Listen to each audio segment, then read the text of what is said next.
রোজা থাকা অবস্থায় অনেক বিষয় আমরা ওলামা ইকরামদের কাছে জানতে চাই, কিন্তু বুঝি না। বলে হুজুর, রোজা থাকা অবস্থায় যদি আমার স্বপ্ন দোষ হয়, আমার কি রোজা হবে? একটা সহজ বিষয়।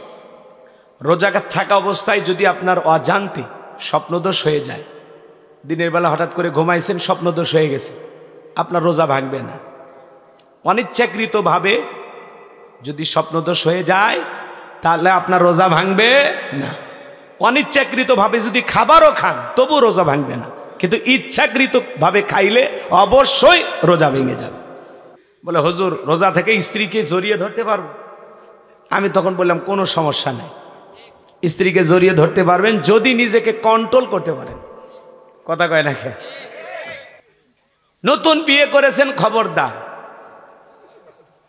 সাবধান। কিন্তু 12, 14, 15 বছর হয়েছে বিয়ে করছেন, কোনো সমস্যা নেই, রাগ করেন নাকি? অনেকে আবার রমজান মাস এলে কয় হুজুর রমজান ইবাদতের মাস, তাহলে কি আমরা একেবারে মাহরুম থাকবো? কথা কি বোঝেন নাই? এই জন্য আল্লাহ তাআলা আবার এটা সুন্দরভাবে একটা দলিল দিয়েছেন। কি দিয়েছেন? আমার আল্লাহ রাব্বুল আলামিন বলেন, উহিল্লা লাকুম লাইলাতাস সিয়ামির রাফাসু ইলা নিসাইকুম। আল্লাহু আকবার। আল্লাহ রাব্বুল আলামিন বলেন, রমজান মাসে রাতের বেলায় তোমাদের জন্য তোমাদের স্ত্রীদেরকে বৈধ করা হয়েছে, হালাল করা হয়েছে। বলুন সুবহানাল্লাহ। এদিক খেয়াল করেন, ফজরের সুবে সাদেক থেকে শুরু করে সূর্যাস্ত পর্যন্ত, এই ইফতারি আগ পর্যন্ত সমস্ত কামনা বাসনা থেকে, সমস্ত পানাহার থেকে, যৌন কামনা বাসনা থেকে নিজেকে সংযত রাখার নাম হলো সিয়াম। এর নাম হলো কি? রোজা। এই জন্য মাথা ঠান্ডা রেখে আমার কথাগুলো বুঝবেন। তাহলে স্ত্রী হলো রমজান মাসে ইফতার করার পর থেকে সিহারি খাওয়া আগ পর্যন্ত হালাল। সুবহানাল্লাহ কোন। ইসলাম কত সুন্দর, কি জানবেন? প্রত্যেকটি কথার দলিল আছে। আল্লাহু আকবার বলেন। এই জন্য রোজায় থাকা অবস্থায় স্ত্রীকে আপনি চুমো খেতে পারবেন, কোনো সমস্যা নেই, কিন্তু সেই পুরুষ চুমা খাবে যে নিজেকে কন্ট্রোল করতে পারে। আমাকে শুরু করতে দেন, ভালো লাগবে ইনশাআল্লাহ। আল্লাহ যেন কবুল করেন, জোরে বলুন আমিন। আমার কোনো জ্ঞান নাই, জ্ঞান দেওয়ার মালিক কে? ক্বালু সুবহানাকা লা ইলমা লানা ইল্লা মা আল্লামতানা ইন্নাকা আনতাল আলিমুল হাকীম। বলুন সুবহানাল্লাহ। এখানে এমন জ্ঞানী গুণী মানুষ বসে আছেন, এমন ওস্তাদ শিক্ষক বসে আছেন যাদের ছাত্র হতে পারলে আমি গুনাহগারের কিসমত খুলে যেত, যাদের পায়ের জুতা সোজা করে দিয়ে একটু যদি দোয়া নিতে পারতাম, নিজেকে অনেক সৌভাগ্যবান ব্যক্তি মনে করতাম। এমনও জ্ঞানী গুণী মানুষ এই মাহফিলে উপস্থিত হয়েছে। সকলের প্রতি শ্রদ্ধা, সম্মান, হৃদয় থেকে ভালোবাসা উজাড় করে আমি আলোচনা শুরু করছি। সবাই একটু মেহেরবানি করে আমার সঙ্গে তেলাওয়াত করুন।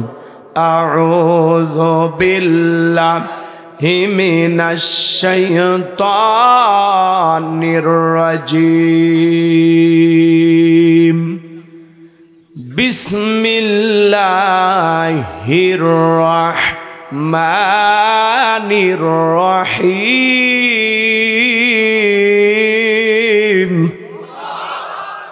বিতাড়িত মোর্দার শয়তানের কাছ থেকে, অভিশপ্ত ইবলিসের কাছ থেকে আল্লাহ তাআলার কাছে আশ্রয় প্রার্থনা চাচ্ছি। পরম করুণাময় অসীম দয়ালু আল্লাহ তাআলার নামে শুরু করছি। সকলের মুখস্থ আছে না? কণ্ঠ উজাড় করে আমার সঙ্গে তেলাওয়াত করুন।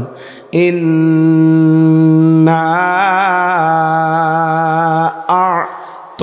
আ'তাইনাকাল কাউসার ফাসাল্লি লিরাব্বিকা ওয়ানহার ইন্না শানিয়াকা হুয়াল আবতার।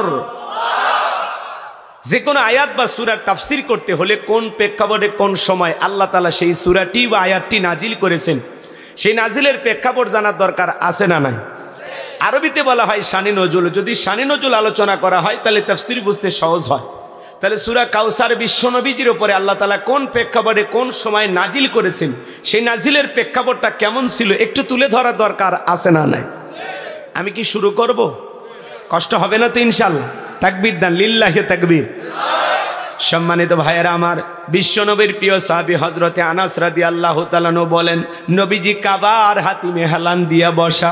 আমি তাকায় দেখি নবীজির মনটা ভীষণ খারাপ, মুখটা মলিন, চোখের কোনা দিয়া অশ্রু ঝরতেছে। হযরতে আনাস ডেকে বলেন, কিছুটা সময় অতিবাহিত হয়ে যাওয়ার পরে আমি তাকায় দেখি আমার নবীজি মুস্কি মুস্কি হাসতেছেন। বলুন সুবহানাল্লাহ। হযরতে আনাস ডেকে বলে, নবী গো, এই মাত্র দেখলাম মনটা খারাপ, মুখটা মলিন, চোখের কোনা দিয়ে অশ্রু ঝরতেছে, আবার কেনই বা মুস্কি মুস্কি হাসেন? আমার নবী কেন কাঁদেন, কেন হাসেন? এর পেছনে রহস্য আছে না নাই? নবীজির কান্না করার কারণ হলো নবীজির কলিজার টুকরা ছেলে সন্তানগুলো জন্মগ্রহণ করে আর একে একে ছেলে সন্তানগুলো মারা যায়। আবুল কাসেম মারা যায়, আবু তাকের মারা যায়, ইব্রাহিম মারা যায়। বাবা হিসাবে নবীর মনেও কষ্ট লাগে কি নাম? একে তো সন্তান হারানোর ব্যথা, অন্যদিকে নবীজির কাছের চাচা নাম হলো আবুল আহাব, ডেকে বলে, ভাতিজা, তোমার বংশে বাতি জ্বালানো কেউ থাকলো না, তুমি একটা লেজ কাটা, তুমি একটা নির্বংশ, তুমি একটা হাত করে জোরে কন্যা উযুবিল্লাহ। আপনারাই বলুন বাজান, আল্লাহ না করুক আপনার আমার সন্তান যদি মারা যায়, কাছের আত্মীয় স্বজনদের উচিত বিপদের দিনে সান্ত্বনা দেওয়া। বাবা তুমি সবর করো, ধৈর্য ধারণ করো, জীবন মৃত্যুর মালিক আল্লাহ, আল্লাহ সন্তান দিয়েছে, আল্লাহ নিয়েছে, মন খারাপ করো না। আল্লাহ যদি চায় বছর না ঘুরতে আবারও তোমাদের ঘর আলোকিত করে সন্তান দান করতে পারেন তিনি কে? কাছের মানুষদের উচিত বিপদের দিনে সান্ত্বনা দেওয়া, কিন্তু নবীর চাচা আবুল আহাব এতটাই খারাপ, সান্ত্বনা দেওয়া দূরের কথা, ডেকে বলে, ভাতিজা, তোমার বংশে বাতি জ্বালানোর কেউ থাকলো না, তুমি একটা লেজ কাটা, তুমি একটা নির্বংশ, জোরে কন্যা উযুবিল্লাহ।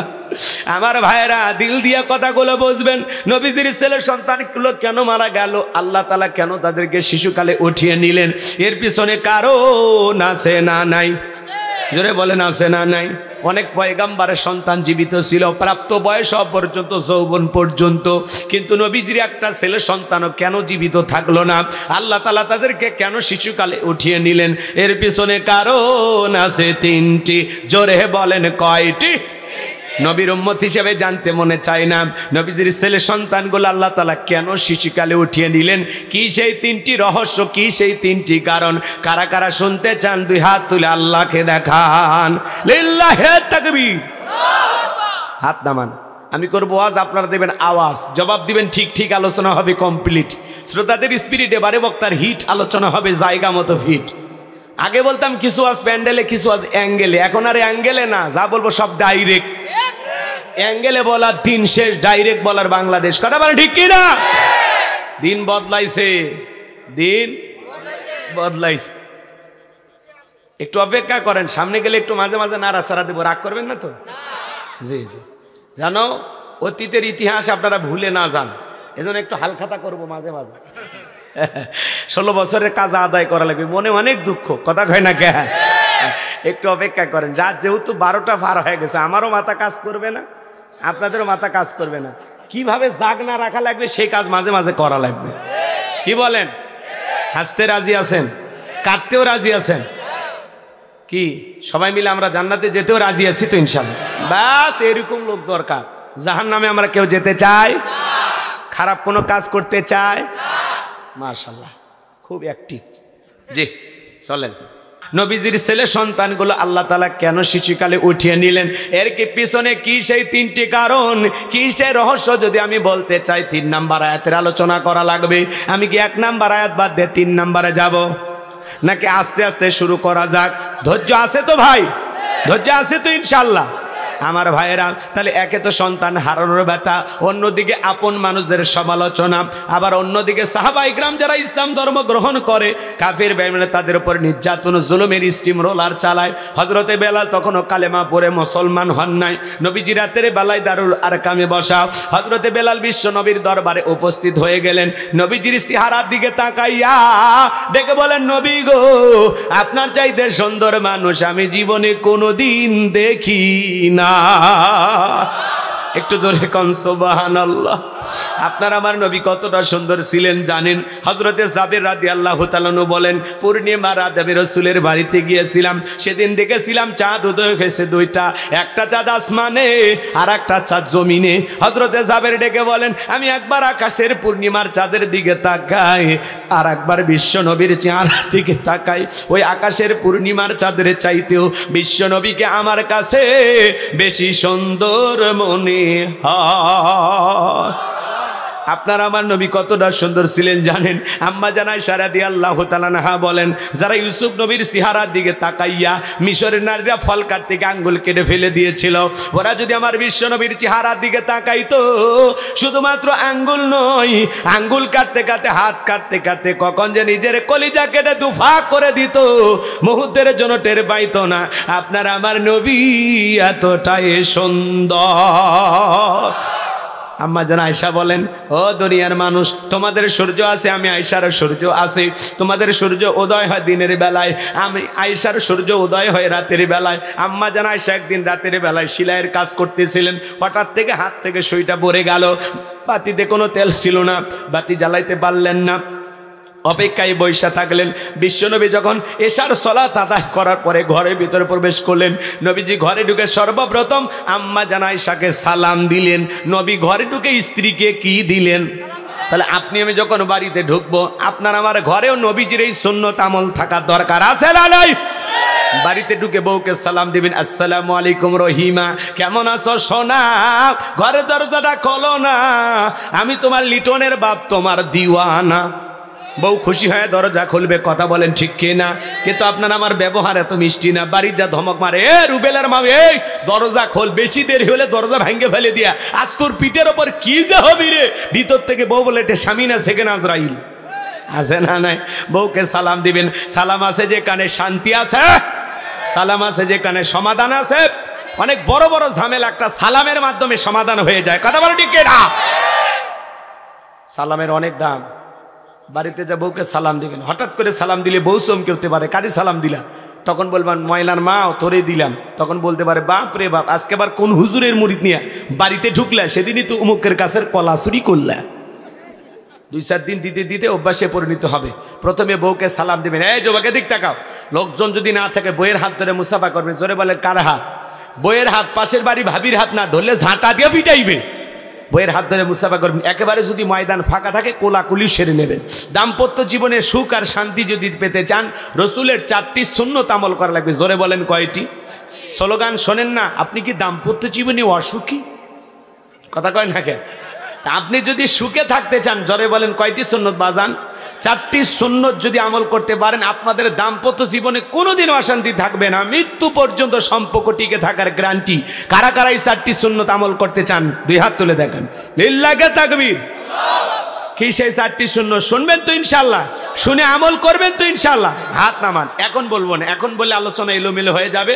তবারক দেওয়ার আগে মনে করায় দিবেন, ঠিক আছে তো? চলেন ভাইয়ের আমার সামনের দিকে যাই, বউকে সালাম দিবেন। এক জায়গা ওয়াজ করলাম, বলে হুজুর বউকে সালাম দিদিকে শরম লাগে। আমি তখন বললাম, বাবা তুমি কি বিয়ে করছো? কি কোন হুজুর, 3 সন্তানের বাপ আমি তখন বললাম, বাবা স্ত্রী সহবাসের একটা দোয়া আছে, তুমি কি জানো? কই তো দোয়া হুজুর, ওটা দোয়া পড়ার টাইম আছে না ভাই? রাগ করেন, এরকম লোক আছে না? 3 সন্তানের বাবা হয়ে যাওয়ার শরম লাগে না? বউকে সালাম দিদিকে শরম লাগে। ওটা শরম না শয়তানি? এটা জোরে কন, জোরে বলেন, শরম না শয়তানি? আমাদের সমাজে এরকম মানুষ আছে না নাই? আপনাদের এলাকায় নাই? কিন্তু 3 সন্তানের বাবা হয়ে গেছে, শরম লাগে না? বউকে সালাম দিদিকে শরম লাগে। এটা শরম না শয়তানি? জোরে বলেন। বউকে সালাম দিদিকে শরম আছে? আজ থেকে সালাম চালু হবে ঘরে ঘরে, ইনশাআল্লাহ।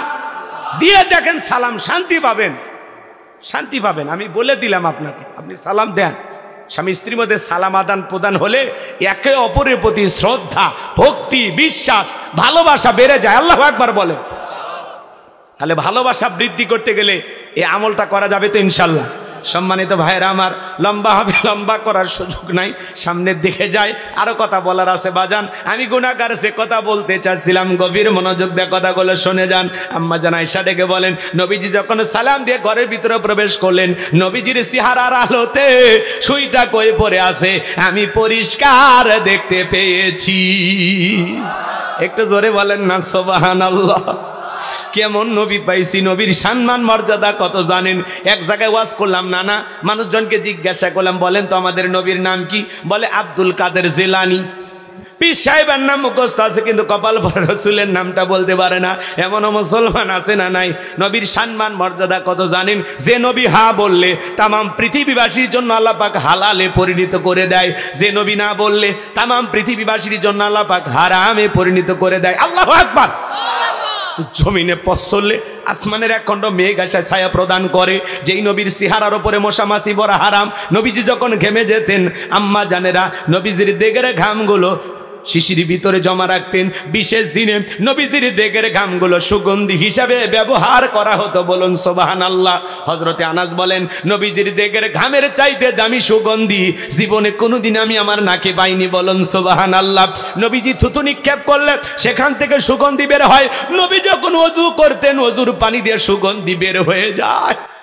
সাহাবীরা মাঝে মাঝে নবীজির পরে যাওয়া ওযুর পানিগুলো দিয়া, এদিক খেয়াল করেন, ওযুর পানি আছে না, এগুলো মাঝে মাঝে একটু করে নিয়ে নিজের শরীরে আতরের মতো ব্যবহার করতেন, বলুন সুবহানাল্লাহ।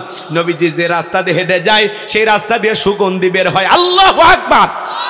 কাফেররা পর্যন্ত বলতে পারতো এই রাস্তা দিয়ে নবী মুহাম্মদ হেঁটে গেছে, বলেন আল্লাহু আকবার। যে নবী আসমানের চাঁদের দিকে ইশারা করলে চাঁদ দুই টুকরো হয়ে যায়, জমিনে পা তুললে মাওলা পাকের আরশে আজিম আল্লাহ রাজধানীতে পৌঁছে যায়।